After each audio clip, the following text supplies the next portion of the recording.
to the Protective and Emergency Services Committee meeting. I'll call our meeting to order. Are there any declarations of conflict today?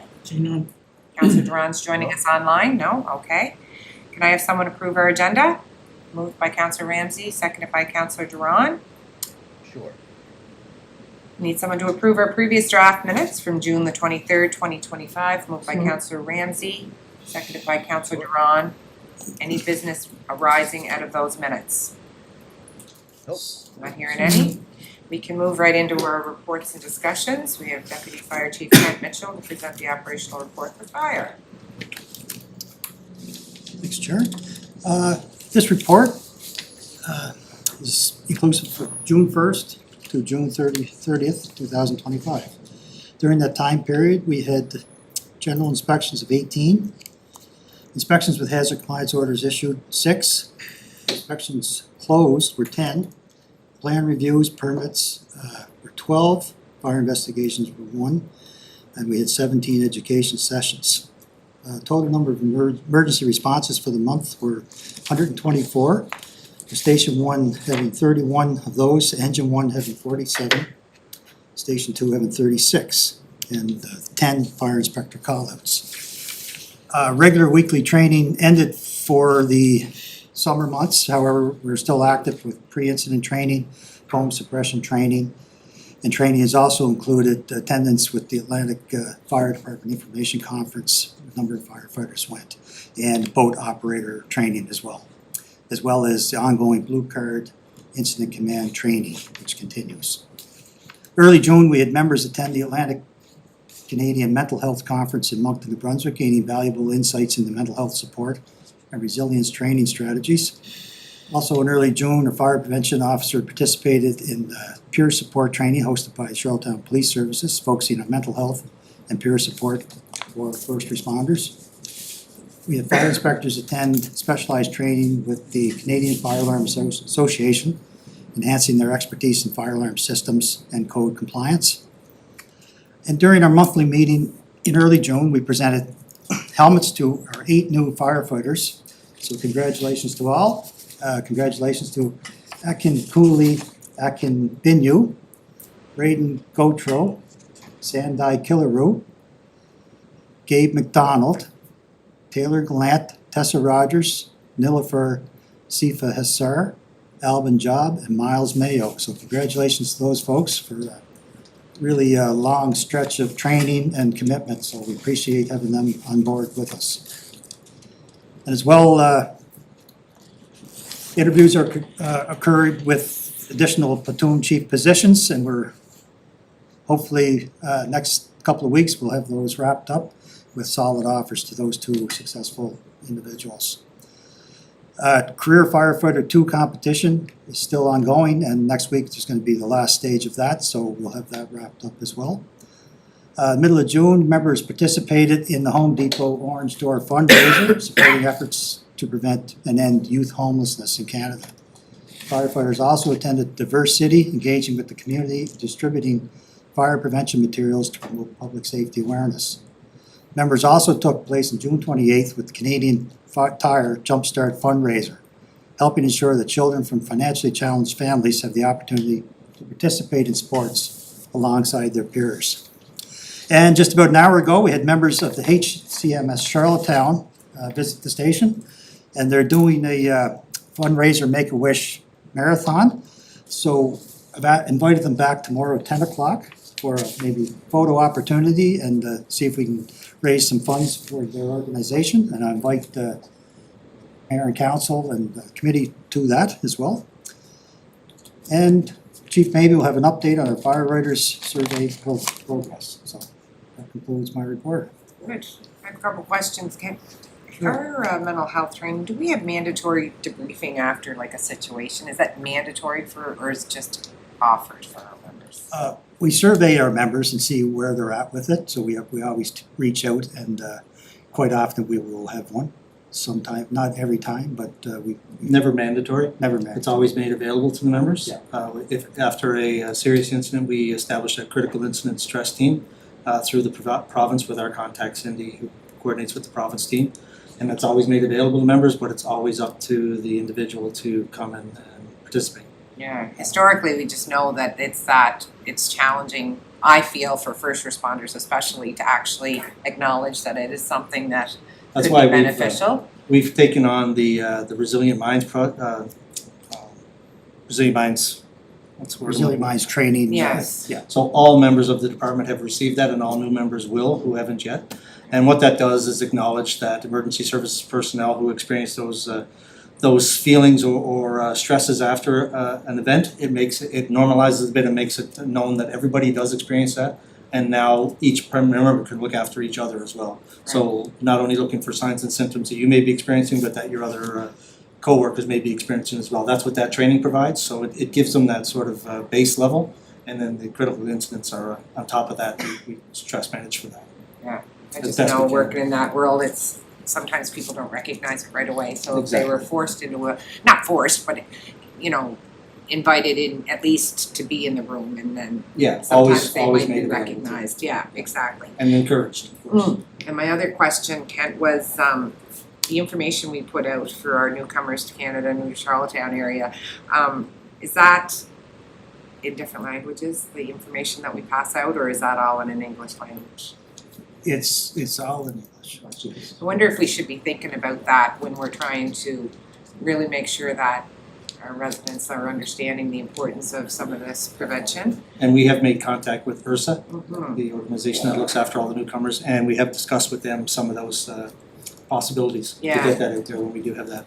And also with Holland College's English as a second language course, we always recommend that to some of our newcomers coming in who are going to have trouble with the terminology, say in one of the firefighter courses, to advise them to take that training first. Yes. So we try to engage in many of those things. Yeah.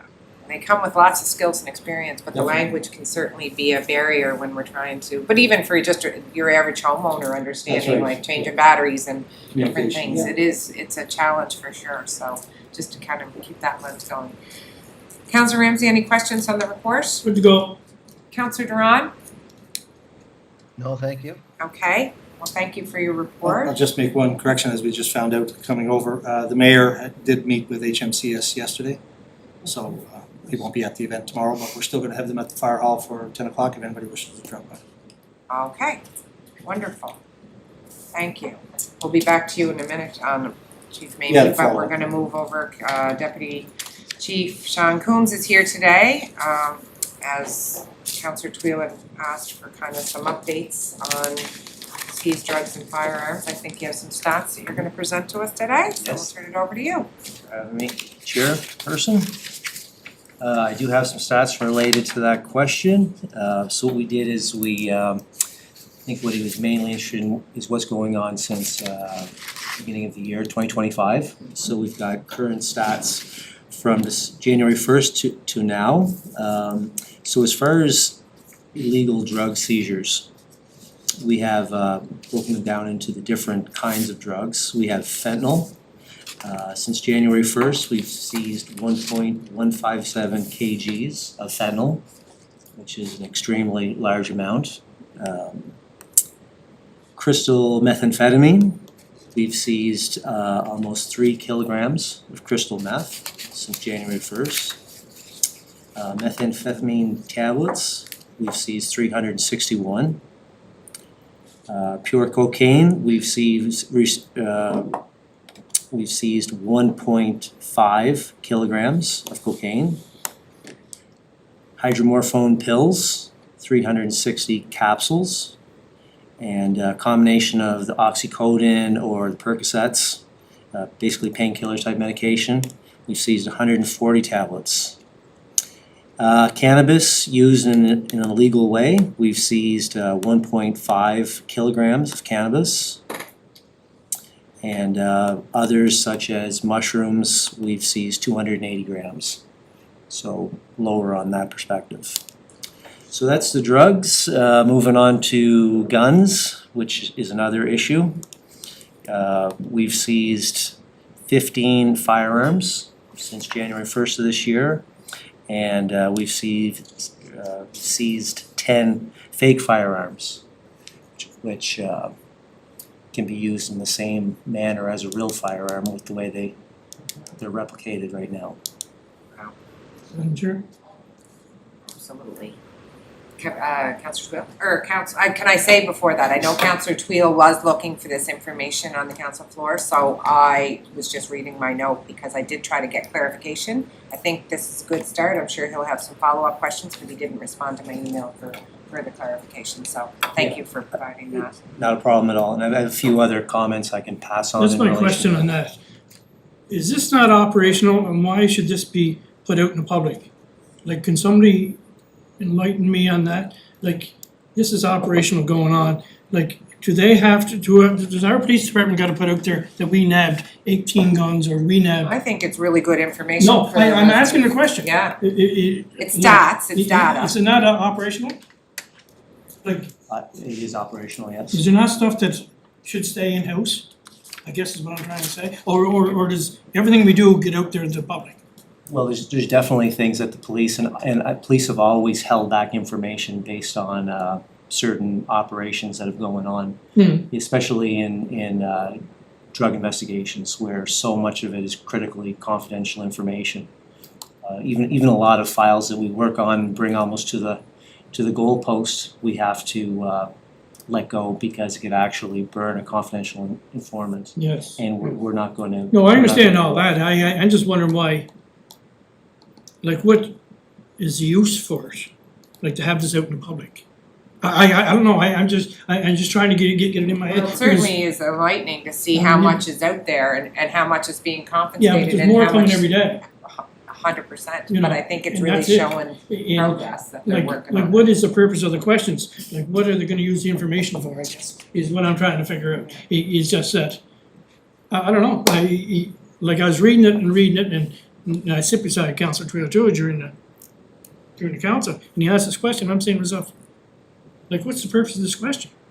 Well, we'll hopefully maybe be able to get better don't know. clarification. I mean, I Yeah. can't speak for what his, Like, you wanna go around and tell Purposes. everybody, well, we got all this stuff? I think it's I good don't for know. people to see how much I is don't know, being. I'm just trying to wrap my head around it. Maybe I'm way off base with it, but I don't know. Because we never had this in all the years that I've been here. Like, we never had it broken down like this, because that question was never asked. No, I because- don't think it's bad though. I don't think it's bad information. This is, I'm not saying it's bad, I'm Yeah, just saying, I'm stats just out trying to there wrap my that- head around it. Is why the question was asked. I think there's a Well- lot of people too in our streets that are wondering what, the chefs might not realize. They've gotten a lot of drugs off the Oh, street I think and it's is there great, still but drugs on the street? yeah, Yes. like, I don't know. Well, I definitely hear what Councillor Ramsey's saying, like, how much do we need to put out and how much don't we? And like I said, there's a lot of stuff that we don't even when we're asked, because no. we have to keep people safe. But as far as fentanyl, I think that in particular is something that we do have to put out in the public, because it is so toxic and so dangerous that I think the public has to know just the dangers that are related to the fentanyl, and that it's here because fentanyl wasn't even a real issue 5 years. No. And now it's in everything, and that's the problem with it, it's like salt or pepper, it's in everything. Yeah, that's right. So young people need to know that if they're, they have cannabis or other lighter drugs, that it's not what it was 5 years ago. It could have fentanyl in it, which is deadly. So Yeah. so something like that, or like a public service announcement type of thing for something like fentanyl. And I'm not knocking it, don't get me wrong, Yeah. I think it's great, because the information's there, but it's just, We'll from look being into here so some long, work with Carly you're too, just trying to on the figure out education. why it's here, yeah, okay. Yeah. No, that's great, And then just, I don't know how deep we wanna get into it, but it's just as far as justifying our tactical response unit. Yeah. And people may wonder, why do we have armored vehicles, or why do these police officers look this way and are carrying these kind of weapons? If you let them know that we've seized, 25 either operational firearms or replica, that might give the public a reason why they're out there looking like that, as opposed to what they saw police officers doing 20 years ago. that's right, Yeah. that's right. But I mean, you can go either way. Like, I agree with what you're saying too. It's tough. It's a tough fine line, balance. really. It certainly is. Yeah, okay, thank you for We that. just have to Madam Chair. trust that you guys will provide us with information that is necessary versus us trying to get into your operations for Yeah. sure. I guess since we're passing on information, just a few other things that I just jotted down. That the fentanyl is significantly up from this time last year. So last year we seized 750 grams in total for the whole year. This year we have almost 3,000 grams, and the year's only half over. So that gives you some idea of that. Same as crystal methamphetamine is up. We've already surpassed last year's full year right now, end of June. And Scary. cocaine is also up. It is, it's very scary. Scary for our young people. That's why I need a police officer back in the schools. Thank you. Is there any questions? Councillor Duran, do you have any questions for Deputy Chief Toombs? No, that's a good report, thank you. You're good, Councillor Ramsey? Yeah, I'm good, thank you. Just for information, that's all I want to bring. So the last thing on our agenda today, I'd asked Fire Chief Tim Mamie to kind of come talk a little bit and give us the other side of what we've been seeing in the media around our firefighters and their requests, and to give us some reassurance that the fire department's running the way it's supposed to. So I'm going to turn it over to you. Thank you, Chair, and thanks for the opportunity to talk about this and clarify some misinformation that's been recently in the media in a couple of articles and some other media or social media methods. This first slide here, I didn't remove the watermark, obviously. This is not confidential, it's for every information. I think all the other sheets have that removed. I just missed the watermark there, but it's just about understanding Charlottetown's fire services, and we really are truly a combination department by the fullest definition. So I'm just going to talk about some definitions here on next stage. About National Fire Protection, or NFPA 1720. That's the standard that organizes the deployment of fire suppression operations, emergency medical operations, and special operations to the public by volunteer departments, which is what we are, 1710. This standard contains minimum requirements relating to the organization and deployment of fire suppression operations, emergency medical operations, and special operations to the public by volunteer and combination departments. And we'll get into the definition of a combination department, which is a fire department having emergency services personnel comprising less than 85% majority of either volunteer or career, which is how that tips. And that's where we fit. A volunteer department is a department having volunteer emergency services personnel comprising 85% or greater of its department membership. So that's how departments become full volunteer and how they remain combination or of the two. The authority having jurisdiction, which is how the standards are set or attacked. An organization, office, or individual responsible for enforcing the requirements of a code or standard, or for approving equipment, materials, or installation of a procedure. So the authority having jurisdiction in fire services being the fire chief. Now I get my direction obviously from mayor and council as to what service level we're going to provide, and then I am the authority having jurisdiction to implement all of that throughout. The application of 1720, the authority having jurisdiction determines if this standard is applicable to its fire department. Yes, was the determination many years ago, and that's what we continue with now as we improve response protocols in this combination department. But that is the definition of who we are and how we are appointed at. Some other definitions, NFPA 1710, which is a lot of the comments that you've been seeing in the media is directly related to this standard. Now this standard is for the organization and deployment of fire suppression operations, emergency medical operations, and special operations to the public by career departments. That's the only word that's different from 1710, is that's volunteer departments in 10, it's career departments in 1710, my apologies. This standard contains minimum requirements relating to the organization and deployment of fire suppression operations, emergency medical operations, and special operations to the public by career departments. A career fire department is one that utilizes full-time or full-time equivalent station-based personnel immediately available to compromise at least 50% of initial full alarm response. So let that sink in for a quick second there. That's people working in the stations available to the response levels that we're going to talk about. So full alarm response for a single family dwelling is 17. It's 16 without a ladder, 17 as we always have a ladder. Career staff that need to respond to that. If we had a call at the next stage of a hazard, say an open air strip mall, say like St. Arvid's or something like that, we would need 28 career members to respond to that. To an apartment fire, which we have many of in the city, 28 minimum. And to a high rise, you would need 43 career firefighters to respond to that scene. That is what that standard determines. We're not involved in that standard. The purpose of this standard is to specify the minimum criteria addressing the effectiveness and efficiency of career fire departments. Engine companies, this is more definition from 1710. Engine companies shall be staffed with a minimum of 4 on-duty members. 4 on-duty career members is what that standard requires. High number of incidents in an area, you require 5 members on staff. High hazard zones, when you're responding to, say, the Irving Marine Terminal, Queen Elizabeth Hospital, and many other hazards within the city, you need 6 on duty. All of those numbers are how they add up to the minimum response for a career fire department response. That is all information that does not apply to the City of Charlottetown Fire Department, but is all information that's been in the media about the minimum staffing and all the rest of it is where this is coming from. But it does not apply to Charlottetown Fire Department as we are a 1720 combination department. NFPA 1500, which is the standard for health and safety of firefighters, as I mentioned there, firefighter occupational safe, healthy, and wellness program. This standard shall contain the minimum requirements for fire service related occupational health, safety, and wellness programs. This mentions in 1500 the initial attack operations. You've heard some members mention in the media that 3 crew members arrive and stand around waiting for volunteers. Total misinformation. That is not what happens in the Charlottetown Fire Department. The crew of 3 would respond. They have tasks to complete while they're on scene. And if, in this definition, an imminent life-threatening situation where immediate action could prevent the loss of life or serious injury shall be permitted with less than 4 personnel. So a crew of 3 can execute a rescue safely, applying the standards and the training that they've been taught in this organization. They don't have to stand around and wait for anybody.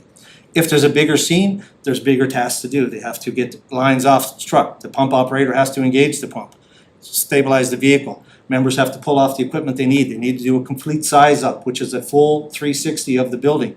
Report that back to the next arriving units. They have a lot of tasks to complete on scene besides entry and rescue that they need to complete. Nobody is standing around waiting, and if they are, they're not doing their jobs properly. So we want to make that sure and make sure that message is in the media. There's nobody standing around waiting at your residence for somebody else to arrive so we can do our job. Jobs are getting done.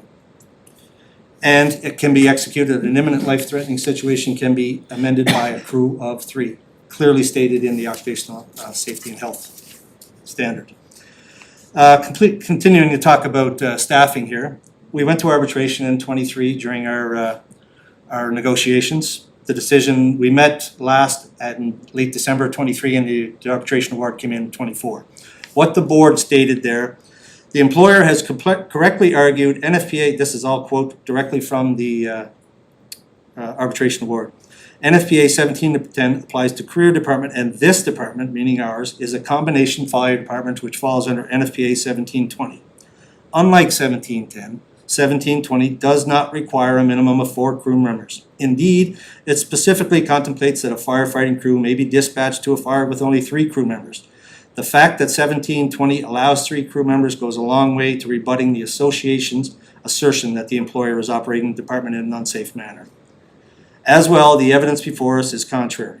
No members of the department have died in the course of performing their duties in over 100 years, and the department has had a good safety record. This could be attributable, at least in part, to the fact that the department's volunteers consistently respond to alarms in a timely fashion. That's exactly where we're at in the city. Our volunteer base is passionate, hardworking, dedicated, and professional in everything that they do. They take the training, they have the experience, and they put the time in. And we'll talk about that a little further down.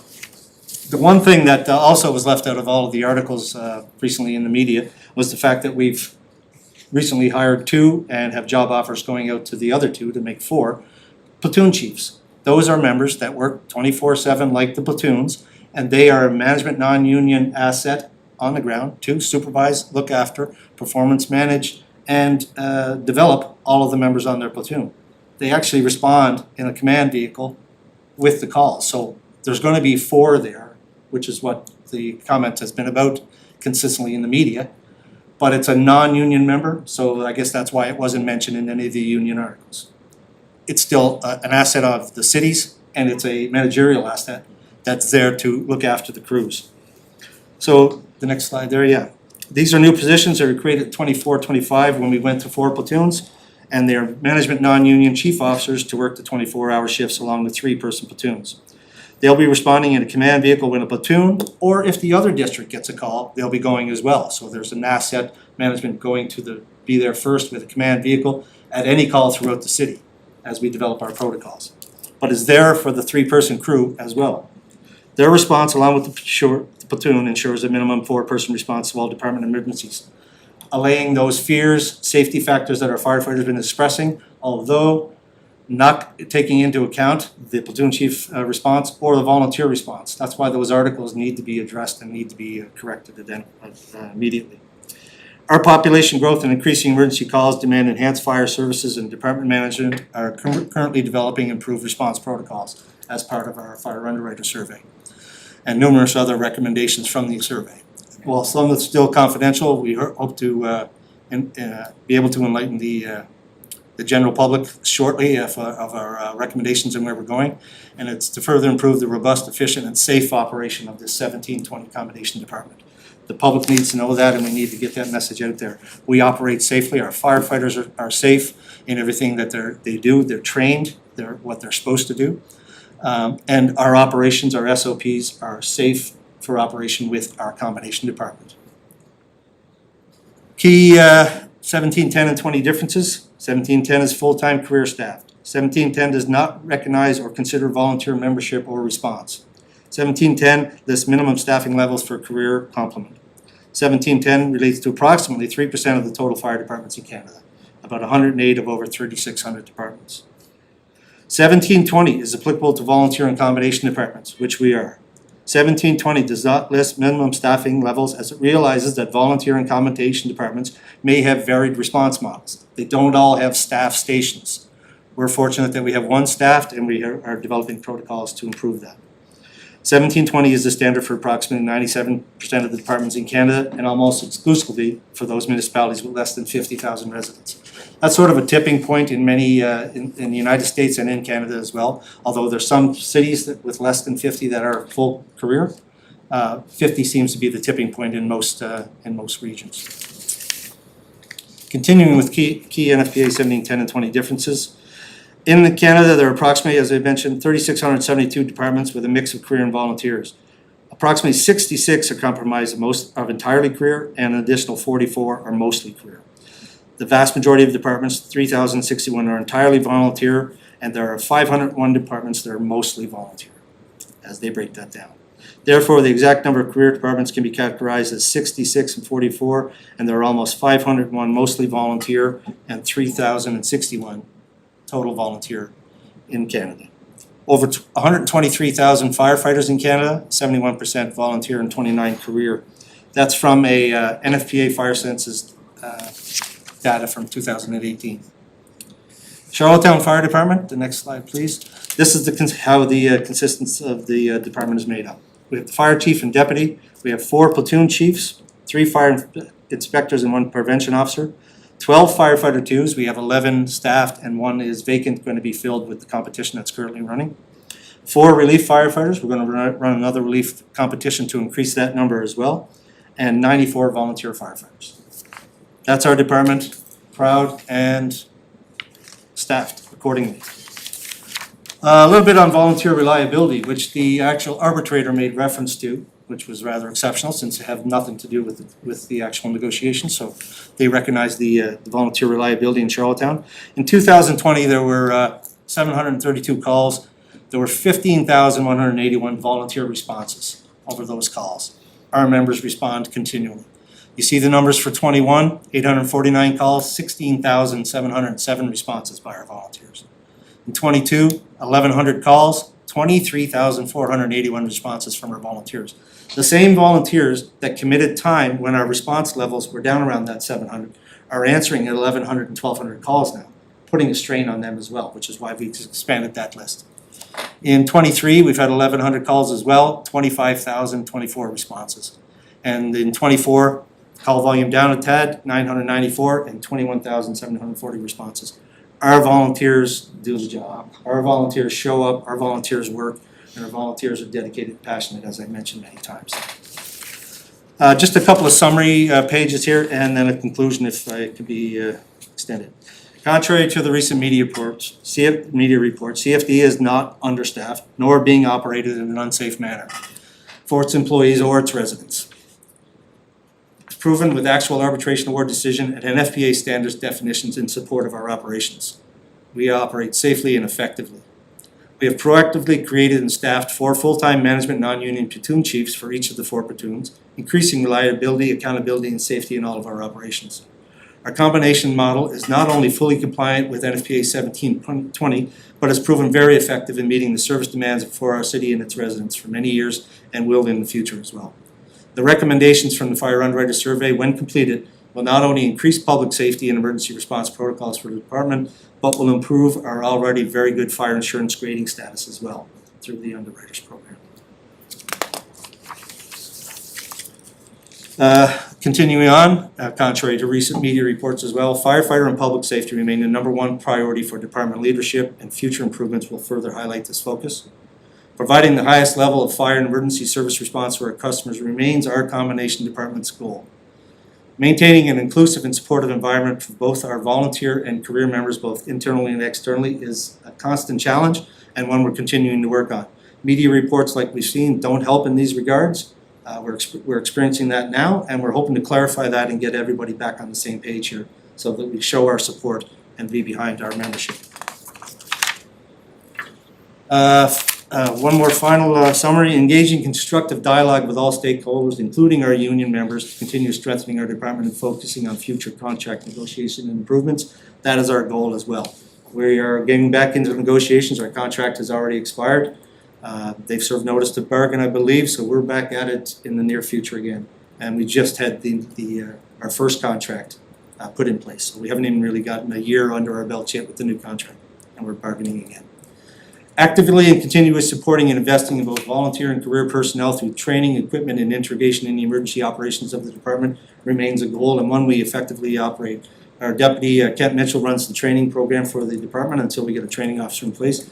And he makes sure our volunteers and career are involved in every aspect of training that's out there and available. And we constantly search for additional training. We just used a house that was being torn down on the corner of Hensley and Richmond for 3 nights of training last week. And we had our volunteers in, our career members that were working were there.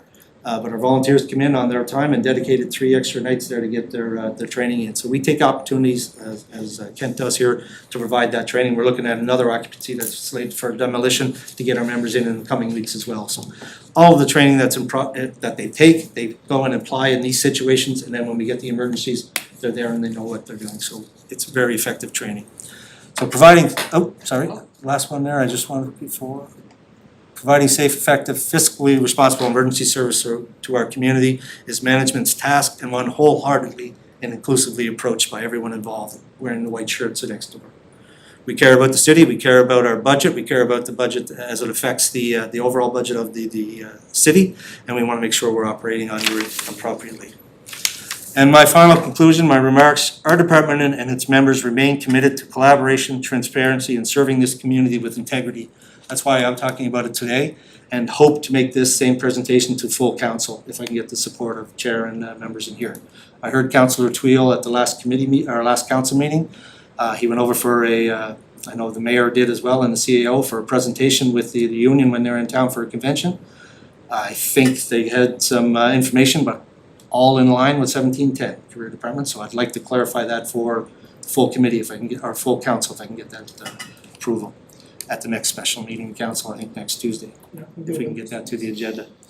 The lack of transparency, respect, and acknowledgement of our dedicated, professionally trained, and experienced volunteers in recent public comments directly and negatively affects their passion and commitment to the city and needs to be corrected immediately. This messaging needs to be out there. I had an interview yesterday with the Guardian, hopefully to set the standard or set the record straight on some of the talks about standards and staffing once again, and our volunteer response. So hopefully that message resonates when it hits the papers and gets out there. Our members need to know they are supported and we need them. Addressing misinformation is essential to informing the public of the facts and ensuring public department membership is properly supported and appreciated while preventing deterioration of public trust and confidence in our very historic and proud department.